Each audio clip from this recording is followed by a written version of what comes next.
Yo, what is going on, boys? Welcome back to another super original, super groundbreaking, very new, very exciting, absolutely relevant Outriders build video. This time we're going to be talking about the TECHNOMANCER, and I have 3 different builds for you guys. One focused around Cold Snap and the Borealis set, one for general play, and then one that's a little bit of a hybrid, which is my personal favorite. Alright, let's start off with the skill tree because you're basically going to be using exactly the same one for both builds, whether you use Cold Snap or you don't.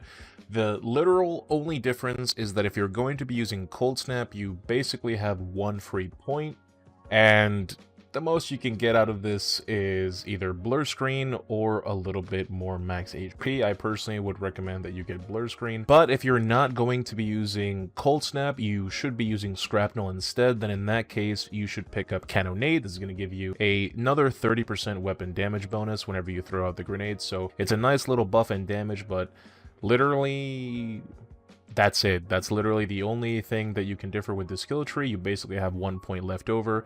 Everything else you pick up in the skill tree is pretty much mandatory. Just make sure you come down here to get Exposing Toxin and Marked for Execution. So that is pretty much it. You can just use this with any Blighted Round build.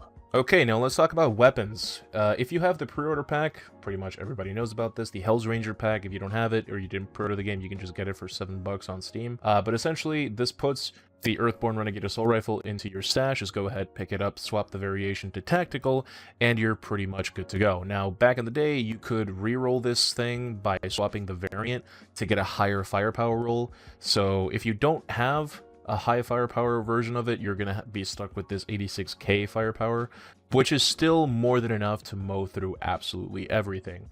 But if you don't have the pre-order pack, or if you just want a higher firepower roll, your second best option is going to be the Inferno Seed. This does have crit damage and status power, as well as long range damage. It's exactly the same as the Earthborn Renegade, and it also comes with Wrath of Moloch, so all you have to do is mod in Dark Sacrifice. By the way, on whatever weapon you're going to be using, you're going to want to mod in Dark Sacrifice. If you don't have Dark Sacrifice, you're going to want to use Fortress, and if you don't have Fortress, then your last option would be Killing Spree. Now, if you don't have the Inferno Seed yet, or you want a higher firepower, or, a copy of the Earthborn Renegade, what you could do is just farm blues and purples for a assault rifle that comes with crit damage and long range, at least on the attributes. You could go for close range damage on the third one, or status power. Either one works. Just as long as it has crit damage and long range, you're pretty much good to go. And just make sure that it comes with a decent-ish perk. So you can go with Gravedigger's Frenzy, like I have right here, which is really, really good. You could also go with Bone Shrapnel, just like the Earthborn Renegade. Or you could even go with Minefield, which is like a diet, it's like a diet version of Bone Shrapnel. But you could even use something with improved freezing bullets if you want to use the Borealis Monarch set.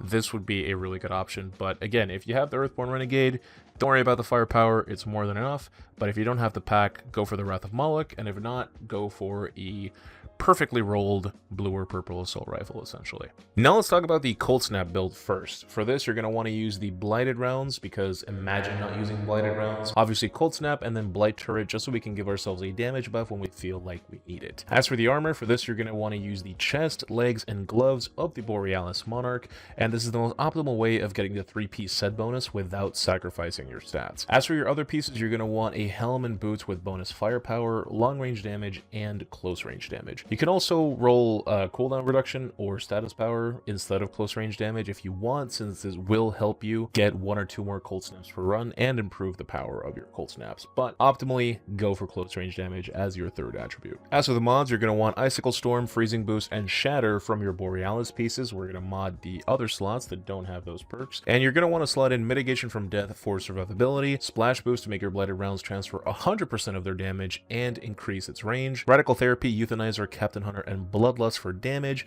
and Toxic Lead to keep our ammo up. For the Scrapnel/General build, you're still going to want to use Splash Boost and Toxic Lead for your Blighted rounds, and Mitigation from Death for survivability, but then you can have Sharp Eye, Crit Stack, Euthanizer, Dum Dum Bullets, Captain Hunter, Radical Therapy, and Bloodlust for damage. And you can use this and it will work with any gun build. It doesn't matter what build you want, as long as it has blighted rounds in it, will work fantastically with it. Now the third kind of hybrid build is just a very slight modification to this second one, which is basically, where you're still using Cold Snap, but you don't want the Borealis set bonus, you don't care about any of that stuff. You can just simply replace Dum Dum bullets for Icicle Storm, and that's basically all you need. So now whenever you do have your Cold Snap, it's going to help you clear rooms out super fast, but you still retain a huge portion of your damage mods. And that's it, guys. Those are my Technomancer builds. I hope you guys enjoyed them or found them useful. If you guys need some help in Outriders again, be sure to drop by my Discord. Literally no one ever asked me for help, so if you do need some help, I will most likely be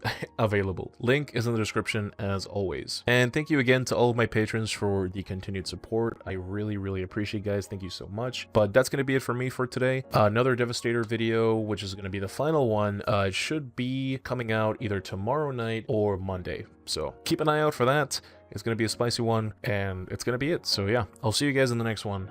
Take care.